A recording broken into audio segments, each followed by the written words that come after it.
Cinta Tak Pernah Tepat Waktu, sebuah novel karya Putut Ea yang dirilis pertama kali di tahun 2005, mengisahkan tentang seorang laki-laki yang berusaha keras untuk sembuh dari patah hatinya. Baru-baru ini, novel tersebut diadaptasi menjadi sebuah film yang disutradarai oleh Hanung Bramantyo. Kira-kira kenapa novel ini rame ya? Dan kenapa Hanung Bramantyo sampai ingin mengadaptasi cerita di novel ini menjadi sebuah film? Kita akan membahasnya di segmen Karyanesia kali ini.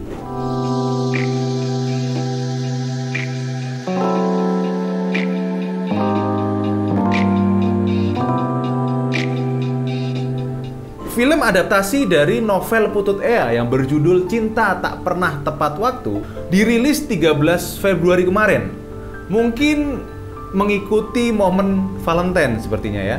Jadi memang novel ini dengan kisah-kisah yang diceritakan oleh Putut Ea. Saya akan memberikan beberapa alasan kenapa novel ini bisa ramai dan kenapa penyala di luar sana saya rekomendasikan untuk menonton filmnya atau juga bisa membaca bukunya.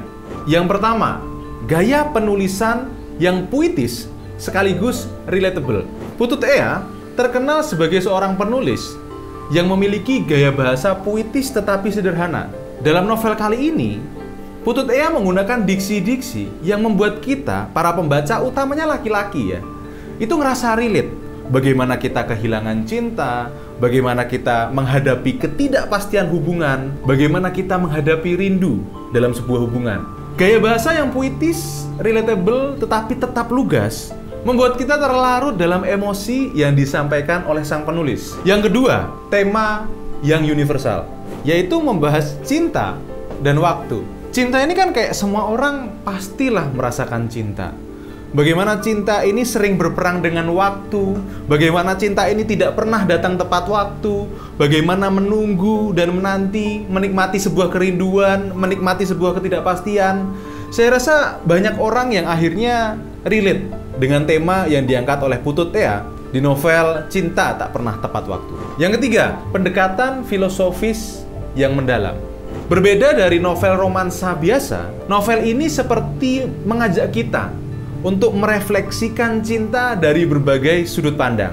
Putut Ea sering memasukkan sudut pandang filosofis di dalam novel Cinta Tak Pernah Tepat Waktu, sehingga mengajak kita, para pembaca, untuk merenungkan cinta itu, bukan sekedar hanya terlarut dalam cerita yang dituliskan oleh Putut Ea. Yang keempat, daya tarik kutipan yang bisa viral. Kita tahu sekarang di sosial media eranya banyak sekali orang mencari quotes atau kutipan untuk mereka share di sosial media. Dalam novel ini, Putut Ea sering menggunakan kata-kata yang puitis, kata-kata yang relatable seperti yang tadi saya sampaikan, sehingga orang-orang tergelitik untuk mengkutip tulisan Mas Putut ya, untuk dijadikan status mungkin atau sekedar quotes-quotes di sosial media.